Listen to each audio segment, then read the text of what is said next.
जय हिंद दोस्तों, जैसा कि हम लास्ट क्लास में बौद्ध दर्शन स्टार्ट कर चुके थे, तो आज की क्लास में उसी बातचीत को आगे बढ़ाते हैं और बौद्ध दर्शन के बारे में जानने का प्रयास करते हैं। तो चलिए अपनी क्लास को स्टार्ट करते हैं। तो चलिए दोस्तों, फिर आज की क्लास में हम देखते हैं प्रतीत समुत्पाद को। लास्ट क्लास में हमने इसको देखा था, आज हम इसे डिटेल में पढ़ने जा रहे हैं। भारतीय दर्शन की यह विशेषता रही है कि यहाँ का प्रत्येक दार्शनिक विश्व को दुखमय जानकर दुखों के कारण को जानने का प्रयास करता है। बुद्ध भी भारतीय दार्शनिक होने के नाते इस परंपरा का पालन करते हैं। उन्होंने दुख के कारण का विश्लेषण दूसरे आर्य सत्य में एक सिद्धांत के सहारे किया है। उस सिद्धांत को संस्कृत में प्रतीत समुत्पाद कहा जाता है।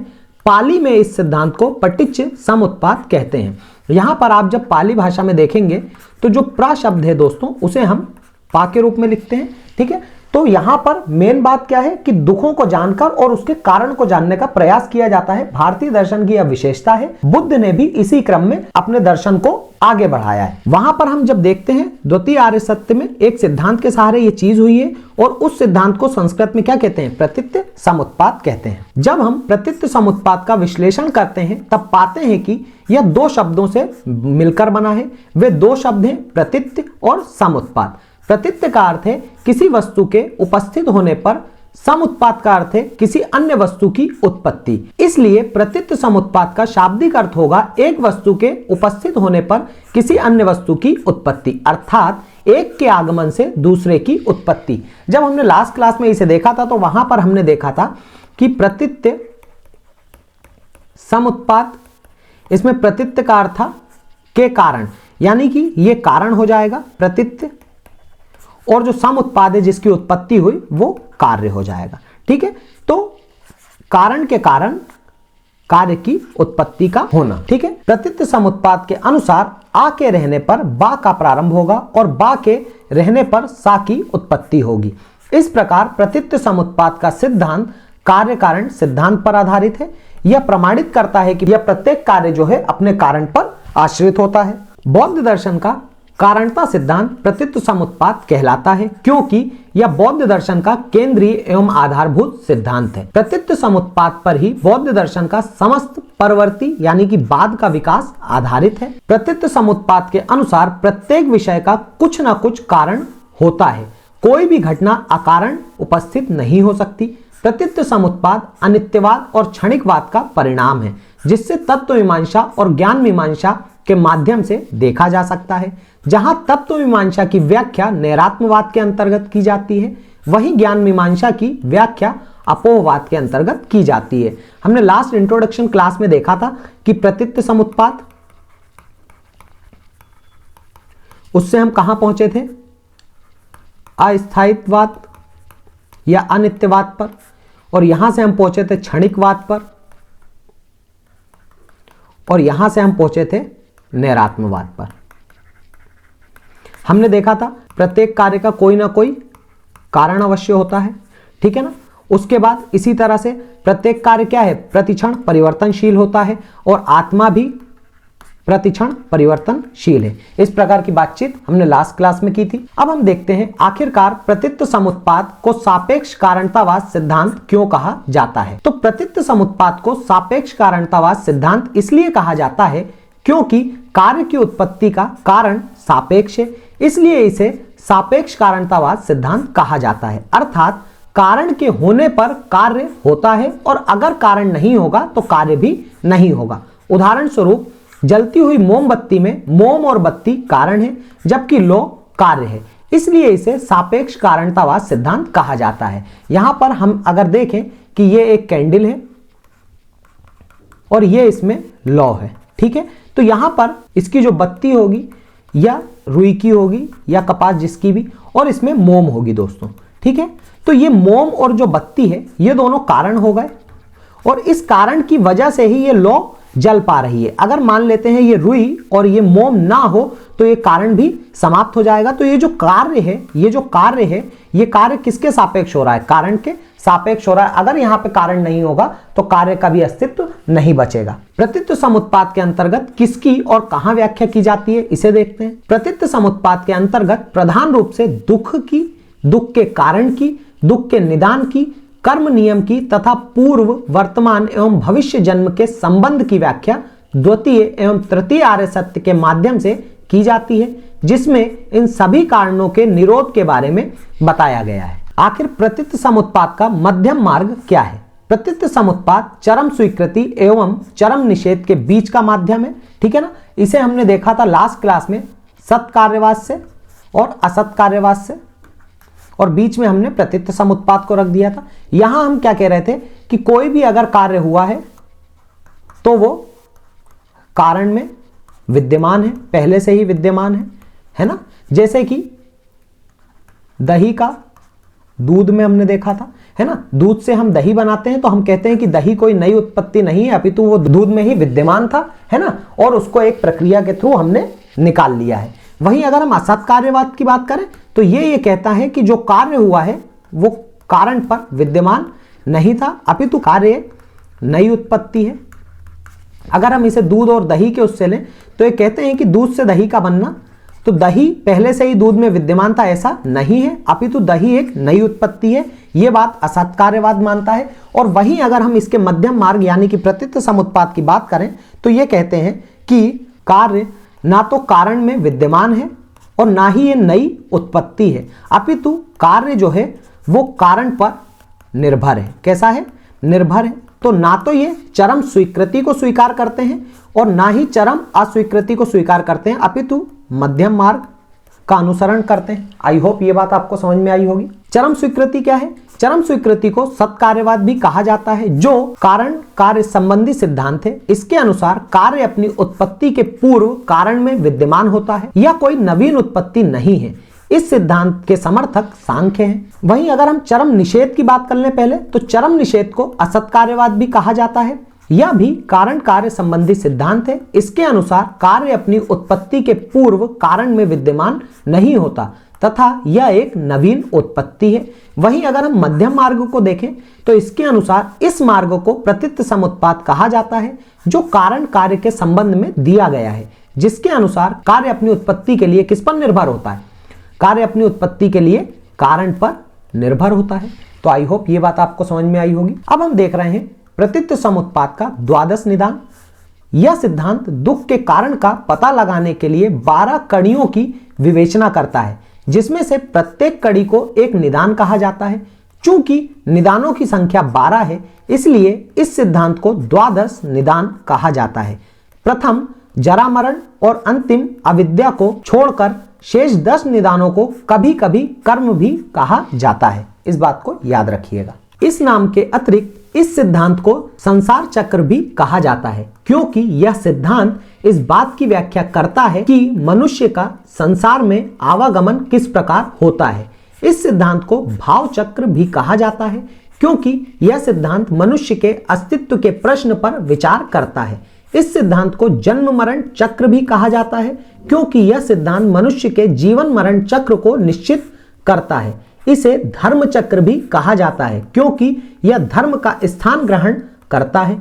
बुद्ध ने स्वयं कहा है, जो प्रतीत समुत्पाद का ज्ञाता है वह धर्म का ज्ञाता है, जो धर्म का ज्ञाता है वह प्रतीत समुत्पाद का ज्ञाता है। तो याद रखिएगा दोस्तों, ये जो आपका सिद्धांत है द्वादश निदान को जो हम पढ़ रहे हैं, इसमें आप इसे संसार चक्र भी कह सकते हैं। क्यों? क्योंकि इस सिद्धांत में हम व्याख्या किसकी करते हैं? मनुष्य का संसार में आवागमन किस प्रकार होता है। इसे ही हम भाव चक्र भी कहते हैं, क्योंकि इस सिद्धांत में मनुष्य के अस्तित्व के प्रश्न पर विचार किया जाता है। और इसे हम जन्म मरण चक्र भी कहते हैं, क्योंकि इस सिद्धांत में मनुष्य के जीवन मरण चक्र को निश्चित करता है। धर्म चक्र भी कहते हैं, क्योंकि धर्म का स्थान ग्रहण करता है। ठीक है ना? तो इस बात को याद रखिएगा। और बुद्ध ने स्वयं क्या कहा है कि प्रतीत समुत्पाद का ज्ञाता वह है, धर्म का ज्ञाता भी है, और जो धर्म का ज्ञाता है वह प्रतीत समुत्पाद का भी ज्ञाता है। तो दोस्तों अब हम द्वादश निदानों को देख लेते हैं, जो कि इस प्रकार है। पहला अविद्या। अविद्या क्या होती है दोस्तों? तो जिसके पास भी 4 आर्य सत्यों का ज्ञान ना हो, 4 जो आर्य सत्य थे हमने पढ़े थे, उनका अगर ज्ञान ना हो तो उसे हम क्या कहेंगे कि वो अविद्या है। ठीक है ना? एवं अविद्या क्या है? दुखों का मूल कारण है। अर्थात जिसके पास 4 आर्य सत्यों का ज्ञान नहीं है तो वो क्या है? वो दुखी रहेगा। ठीक है? क्यों दुखी रहेगा? क्योंकि उसके पास अविद्या है, और अविद्या होने का मतलब कि उसे 4 आर्य सत्यों का ज्ञान नहीं है। दूसरा निदान है संस्कार। संस्कार का आशय कर्म संस्कार है, अविद्या के कारण संस्कार पैदा होते हैं, अर्थात जैसा संस्कार होगा उसके अनुसार विज्ञान यानी कि चेतना आती है। इसे आप यहां पे समझिएगा दोस्तों कि जैसे कोई व्यक्ति में अविद्या है, ठीक है ना, तो अविद्या के कारण क्या होगा, उसके अंदर वैसे ही संस्कार पैदा होंगे और वैसे ही संस्कार पैदा होने के कारण जो विज्ञान यानी कि जो चेतना होगी वो उसी प्रकार आएगी। आप इसे समझ सकते हैं कुछ इस प्रकार से कि अगर हम इसे कहें कि जैसे कि कुछ गुण अवगुण अभिभावकों से उनके बच्चों में जो है स्थानांतरित होते हैं या शिफ्ट होते हैं, ठीक है। अब ये कैसे होता है इसे आप अगर समझेंगे थोड़ा सा इसके अकॉर्डिंग तो क्या हो सकता है, देखिए अगर किसी व्यक्ति में अविद्या है तो उसके अंदर जो संस्कार होंगे वो भी उसी प्रकार से पैदा होंगे। जैसे कि अविद्या है, मान लीजिए उसे ज्ञान नहीं है तो क्या होगा, उसमें दुखों का मूल कारण क्या है, अविद्या है, उसके अंदर गलत प्रकार के संस्कार पैदा होंगे। वो गलत प्रकार के जब संस्कार पैदा होते हैं तो मॉडर्न साइंस के अकॉर्डिंग होता क्या है कि जिस प्रकार का आप बिहेव करते हैं, जिस प्रकार का आप आचरण रखते हैं, अगर आप अच्छे कर्म करते हैं तो आपके अंदर हार्मोन्स रिलीज होते हैं और वो हार्मोन्स कुछ अमाउंट में, कुछ मात्रा में क्या होता है, आपके ब्लड में मिक्स हो जाते हैं और कुछ स्त्रावित हो जाते हैं। और ये जो आपके ब्लड में ये हार्मोन्स मिले हैं जो आपके अच्छे कर्मों के कारण मिले हैं, वो क्या होते हैं, आपकी आने वाली पीढ़ी में, आपकी आने वाली पीढ़ी में, आपकी आने वाली जनरेशन में भी ट्रांसफर होते हैं। तो इस प्रकार क्या होता है दोस्तों कि जैसे कि संस्कार का आश्रय क्या है, कर्म संस्कार से अविद्या के कारण संस्कार पैदा होंगे और जैसा संस्कार होगा उसके अनुसार चेतना आती है। विज्ञान यानी कि यहाँ पे चेतना, विज्ञान का अर्थ किसमें लिया गया है, चेतना में, ठीक है। जब नवजात शिशु मां के गर्भ में रहता है तब विज्ञान के कारण ही नवजात शिशु का शरीर एवं मन विकसित होता है। यदि गर्भावस्था में विज्ञान का अभाव होता है तब संभवतः बालक के शरीर एवं मन का विकास रुक जाता है। यानी कि अगर चेतना का अभाव होगा तो बालक का जो शरीर होगा या विकास होगा वो भी रुक जाएगा। अब नेक्स्ट है नाम रूप। मन और शरीर के समूह को नाम रूप कहा जाता है। अब हम देख रहे हैं षडायतन को यानी सिक्स सेंस ऑर्गन को, 5 ज्ञानेंद्रियों और मन का संकलन होना, ठीक है। यहां पे क्या होता है, 5 ज्ञानेंद्रियां और क्या मन का जब एक साथ संकलन होता है तो हम उसे क्या बोलते हैं, षडायतन या सिक्स सेंस ऑर्गन। फिर आता है स्पर्श, इंद्रियों का वस्तुओं के साथ संपर्क होना, ये स्पर्श है। फिर आता है वेदना, इंद्रियों की अनुभूति करना, ये वेदना है। और फिर तृष्णा, शब्द, स्पर्श, रंग इत्यादि विषयों के भोग की वासना का होना, ये क्या है, तृष्णा। फिर उपादान, सांसारिक वस्तुओं से आसक्त रहने की चाह यानी सांसारिक वस्तुओं की चाह होना, ठीक है, उपादान। फिर हम देख रहे हैं भव, जन्म ग्रहण करने की प्रवृत्ति। फिर आता है जाति, जन्म ग्रहण करना या पुनर्जन्म, बार बार जन्म लेना। और जरा मरण, बुढ़ापा, मृत्यु, जीवन के दुखों का सांकेतिक नाम जरा मरण, ठीक है, बुढ़ापा या मृत्यु। तो आप इस चक्र को बिल्कुल याद रखिएगा दोस्तों। जैसे कि तो पहला है अविद्या, दूसरा है संस्कार, तीसरा है विज्ञान, चौथा है नाम रूप, पांचवा है षडायतन, छठा है स्पर्श, फिर है आपका वेदना, फिर है तृष्णा, फिर उपादान, फिर भव, फिर जाति और फिर आता है जरा मरण। अब यहां पे आप बात को समझिएगा, अविद्या क्या है कि आप मतलब किसी के अंदर अगर 4 आर्य सत्यों की जानकारी नहीं है, अविद्या है। अविद्या के अनुसार ही उसमें संस्कार का उत्पत्ति होगी या वैसे ही संस्कार पैदा होंगे। जैसे संस्कार होंगे वैसी ही चेतना वो ग्रहण करेगा। चेतना के बाद क्या आता है, नाम रूप, है ना, मतलब कि मन और शरीर के समूह को ही हम क्या कहते हैं, नाम रूप। जैसा मन और शरीर का रूप होगा उसी हिसाब से फिर षडायतन, इसमें क्या होगा, 5 ज्ञानेंद्रियां एवं मन का संकलन, ठीक है। फिर उसके बाद स्पर्श, स्पर्श करना। उसके बाद क्या आता है, वेदना की इंद्रियों की अनुभूति करना। फिर आता है तृष्णा, इसमें क्या होता है, शब्द, रंग इत्यादि का भोग करने की इच्छा। फिर आता है उपादान यानी कि सांसारिक वस्तुओं से या सांसारिक जो वस्तुएं हैं उनसे आसक्त होना यानी उनकी इच्छा होना। उन पर निर्भर हो जाना, ठीक है। फिर आता है भव, भव का अर्थ क्या होगा, जन्म ग्रहण करने की प्रवृत्ति। फिर आएगा जाति यानी कि जन्म ग्रहण करना। फिर आएगा लास्ट में जरा मरण यानी कि बुढ़ापा, मृत्यु, और ये चक्र निरंतर चलता रहेगा। तो दोस्तों यहाँ पे आप ये याद रखिएगा कि जैसे यहाँ पे दो चीजें हैं, दो निदान है, अविद्या और संस्कार। ये अतीत से जुड़े हैं, किससे, अतीत काल से। जैसे आप में मान लेते हैं कि किसी में आर्य सत्य की कमी है या आर्य सत्य को नहीं जानता, उसमें वैसे ही क्या होंगे, संस्कार उत्पन्न होंगे, संस्कार पैदा होंगे, और जैसे संस्कार उत्पन्न होंगे उसी प्रकार से नई चेतना का निर्माण होगा, ठीक है। अगर गलत संस्कार होंगे, गलत कर्मों के द्वारा किए गए, है ना, गलत अविद्या है मान लेते हैं, अविद्या है तो उसके अंदर क्या है, संस्कार भी वैसे ही आएंगे, और जब संस्कार वैसे ही गलत जाएंगे तो उसके अंदर जो चेतना का निर्माण होगा वो भी उसी अनुसार होगा।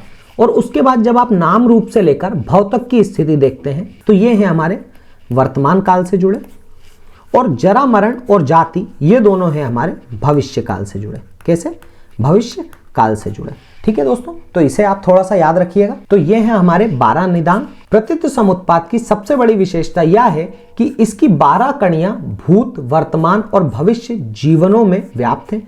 अविद्या और संस्कार का संबंध अतीत जीवन से है, जरा मरण और जाति का संबंध भविष्य जीवन से है, और विज्ञान से लेकर भव तक कुल 8 अंग का संबंध वर्तमान जीवन से है।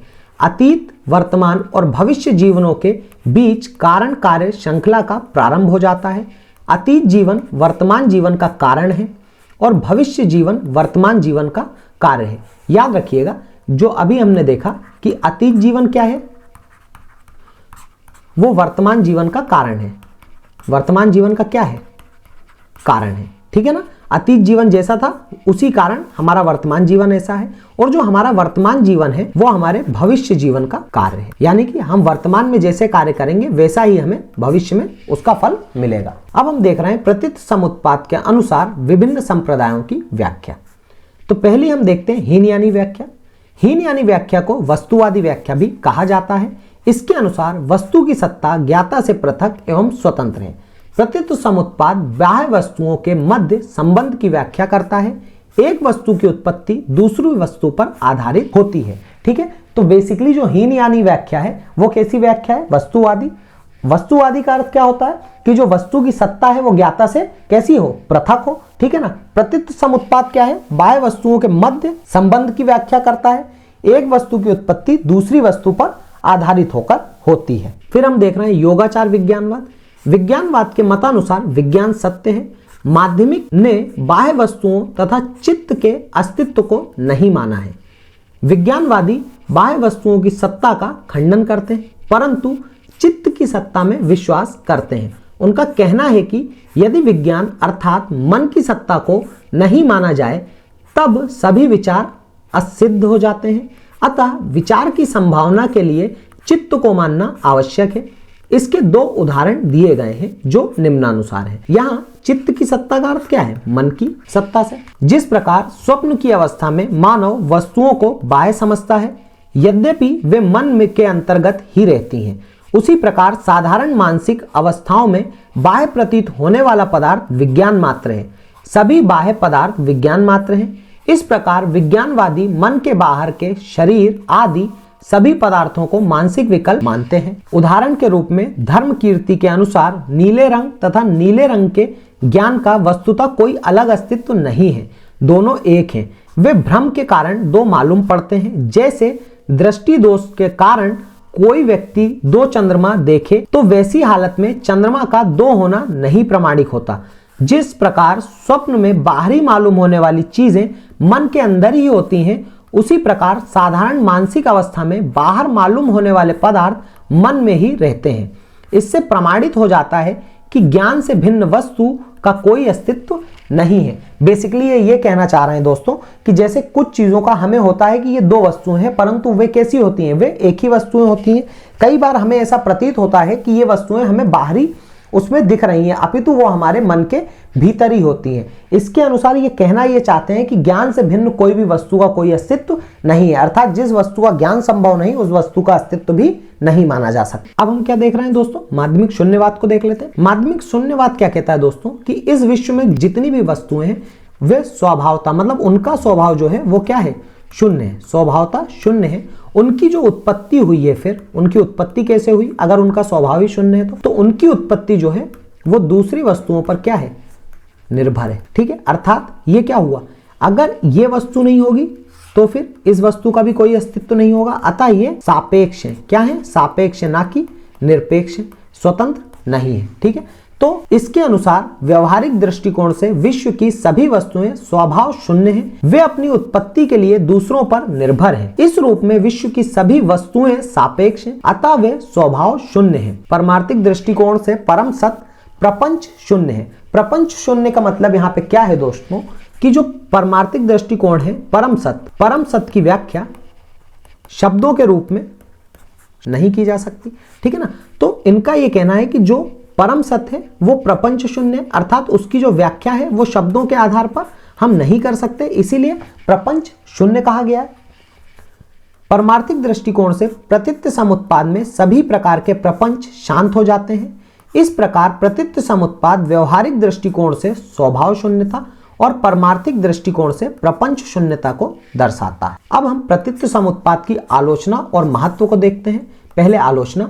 प्रतीत समुत्पाद सिद्धांत को बुद्ध की मौलिक देन कहा जाता है, परंतु कई आलोचकों का कहना है कि दुखों के कारण का सिद्धांत बुद्ध की निजी देन न होकर उपनिषद दर्शन के ब्रह्म चक्र की नकल है। अतः ऐसा सोचने का आधार उपनिषद दर्शन के ब्रह्म चक्र में दुखों के कारण का विवेचन कहा जा सकता है। अतः प्रतीत समुत्पाद सिद्धांत को लेकर बुद्ध मौलिकता का दावा करने में असफल प्रतीत होते हैं। प्रतीत समुत्पाद को मानने पर स्मृति और ज्ञान की व्याख्या करने में कठिनाई उत्पन्न होती है। बुद्ध द्वारा अविद्या के कारण को नहीं बताया गया है कि आखिर अविद्या का कारण क्या है। देखिए, बुद्ध के द्वारा अविद्या बताई गई है कि अविद्या क्या है, जो चार आर्य सत्यों को न जाने, अर्थात वो अविद्या है। लेकिन इस अविद्या का कारण क्या है यह बुद्ध के द्वारा नहीं बताया गया, ऐसा आलोचकों का कहना है। अब हम महत्व पे डिस्कस करते हैं। प्रतीत समुत्पाद से सर्वप्रथम कर्मवाद की स्थापना होती है। यह सिद्धांत तीनों जीवन में कार्य कारण के रूप में फैला हुआ है। वर्तमान जीवन अतीत जीवन के कर्मों का फल है तथा भविष्य जीवन वर्तमान जीवन के कर्मों का फल है।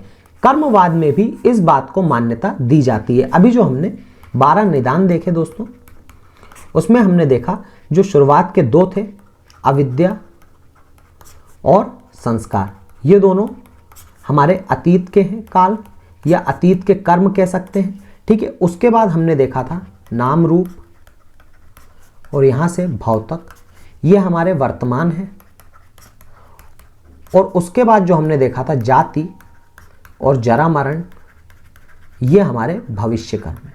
तो हम कह सकते हैं कि हमारे अतीत के कर्मों के द्वारा ही हमारे वर्तमान का निर्धारण होता है और हमारे वर्तमान में जैसे कर्म होते हैं उसका फल हमें अपने भविष्य में भोगना पड़ता है। ठीक है, तो आप इसे वैसे समझ सकते हैं। प्रतीत समुत्पाद से अनित्यवाद की ओर जाते हैं, जो बाद में चलकर क्षणिकवाद में परिवर्तित हो जाता है। इस सिद्धांत के अनुसार प्रत्येक वस्तु कारण के अनुसार होती है। कारण के नष्ट हो जाने पर वस्तु का भी नाश हो जाता है तथा उसका परिवर्तन दूसरे रूप में हो जाता है। इस प्रकार नित्य और स्थायी वस्तु भी अनित्य एवं अस्थायी है। प्रतीत समुत्पाद का सिद्धांत बौद्ध दर्शन में अनात्मवाद की स्थापना करने में सहायक होता है।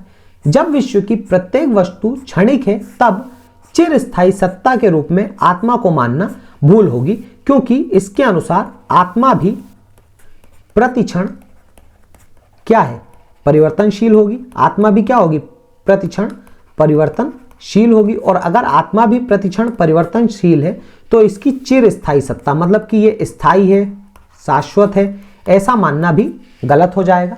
ठीक है, प्रतीत समुत्पाद बौद्ध दर्शन का आधारभूत सिद्धांत है। परवर्ती अर्थात बाद का विकास मूलतः प्रतीत समुत्पाद पर ही आधारित है। तो दोस्तों, आज की क्लास में बस इतना ही। नेक्स्ट क्लास में हम मिलेंगे कुछ आगे की बातचीतों के साथ। अगर आपको ये वीडियो पसंद आया हो, हमारा एफर्ट अच्छा लगा हो, तो वीडियो को लाइक करना। चैनल पर पहली बार आए हैं, चैनल को सब्सक्राइब कीजिएगा। इसी तरह के और इंटरेस्टिंग वीडियोस के लिए हम आपसे मिलते हैं नेक्स्ट क्लास में। तब तक के लिए जय हिंद, जय भारत।